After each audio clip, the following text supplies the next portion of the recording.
Après une campagne agricole 2020-2021 peu satisfaisante, la filière coton du Mali reste optimiste. Pour l'exercice 2021-2022, le secteur prévoit d'atteindre une production record de 810 000 tonnes, soit une hausse prévisionnelle de 662 800 tonnes par rapport aux 147 200 tonnes enregistrées en 2020-2021.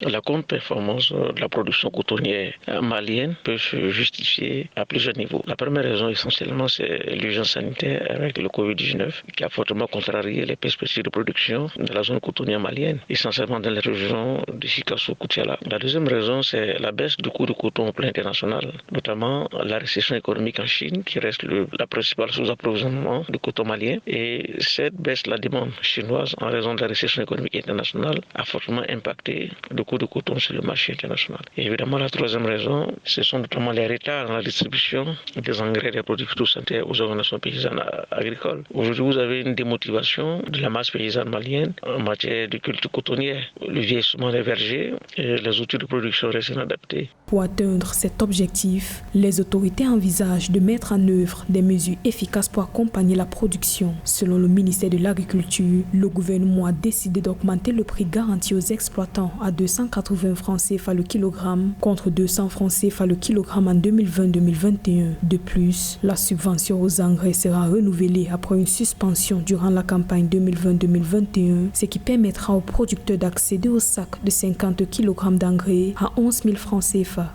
Selon les prévisions météorologiques, nous estimons que la pluviométrie en 2022 sera largement satisfaisante au Mali. Et la deuxième raison essentielle, comme nous l'avons dit, évidemment, c'est sur le cas de la gouvernance du secteur cotonnier malien. Et de plus en plus, vous avez une implication de notre action politique actuelle dans le but alors du relèvement des prix à la base de l'achat du coton au Mali. Et car l'une des raisons essentielles de cette grande performance est du fait que beaucoup de paysans de plus en plus s'orientent vers d'autres cultures, notamment l'anacade. Donc si la pluviométrie est au rendez-vous, avec une implication forte des autorités de la transition, donc il n'est pas exclu que nous puissions assister à une hausse significative de la production cotonnière malienne, évidemment pour 2022. Durant l'exercice 2020-2021, seulement 165 000 hectares de terre ont été mis en valeur pour le coton, soit 20% des 810 000 hectares prévus pour être cultivés. Précisons qu'au Mali, le coton contribue pour 15% des recettes d'exportation et fournit des moyens de subsistance à plus de 3 millions de personnes.